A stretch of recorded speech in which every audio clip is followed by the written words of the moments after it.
Balak ko nga lang kumain ng seafood kaso iba yung nangyari. Opo, nakisama pa ako sa blessing! 2, 1. Opo, nakipaghabulan pa ako sa mga barya. Kaya yung pagiging maarte ko nawala bigla, no? Kaya naman, from this to this.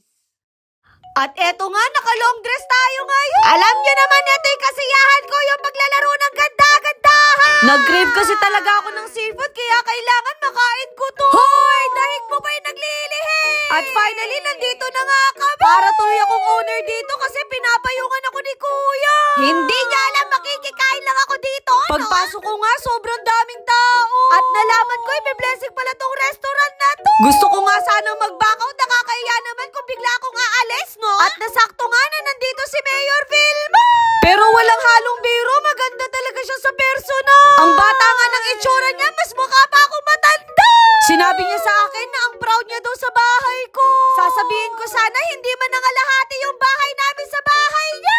Di ba nasama pa tayo sa ribbon cutting? Eto na nga yung exciting part, yung paghahagis na ng barya.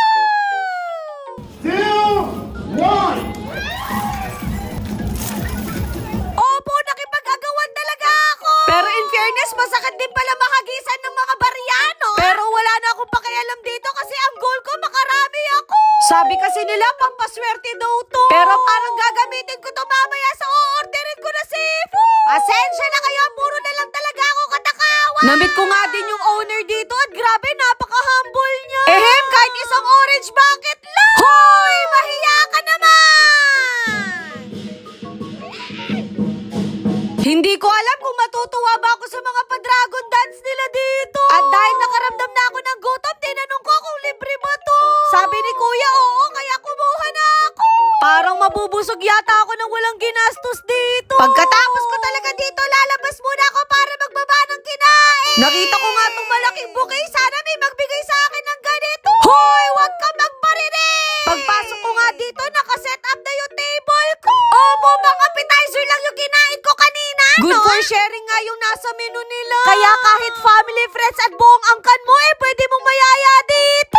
Mas gusto ko nga magkamay kasi hindi ko nararamdaman kapag naka-gloves ako. Yung in-order ko nga yung pinakamahal at pinakamarami na tinatawag nilang Big Bang Seafood. Sana talaga maubos mo yan!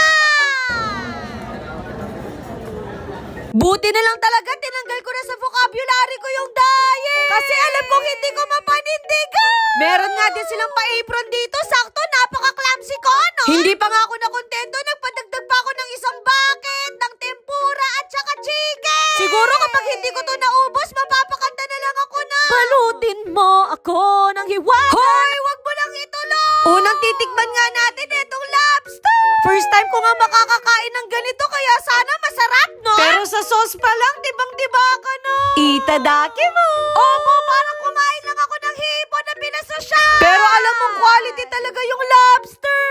Ramdam ko lang mapapasobra ako, no? Sana talaga hindi sasakit yung batok ko dito. At kahit nga yung hipon nila, malaki din. Nako, kung alam nila, sobrang hilig ko talaga sa seafood. Wala na din kasing time magluto sa bahay. At least, hindi ko na kailangan maghugas ng pinggan. Kumbaga, kakain na lang talaga ako. Hoy, ang tamad mo! First time ko nga matitikman yung tempura nila dito at in fairness, hindi ako na-disappoint. Ngayon, tikman naman natin yung scallop.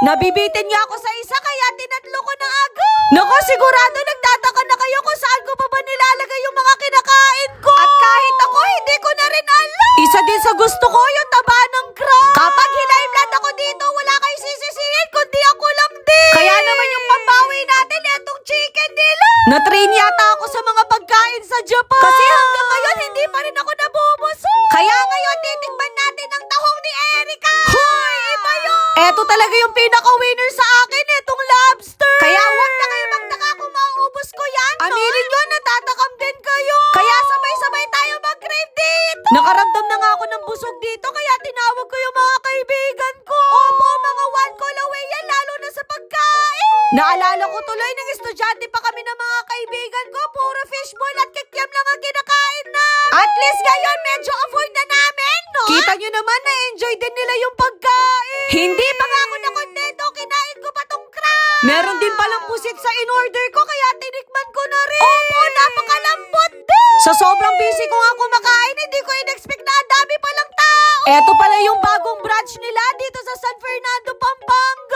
na nga namin naubos, kaya isa-shoutout ko na to. Lalo na ako, ayoko nasasayang yung pagkain, no? Pero kung makikita nyo, halos naubos naman. Sa sobrang curious ko nga, naging malastaff na rin ako dito. Opo, ako na yung nag-serve sa isang table. Pasensya na kayo kapag gusto ko talagang gawin yung isang bagay, gagawin ko talaga. Parang meron pa akong kakainin mamayang gabi. Ayun lang.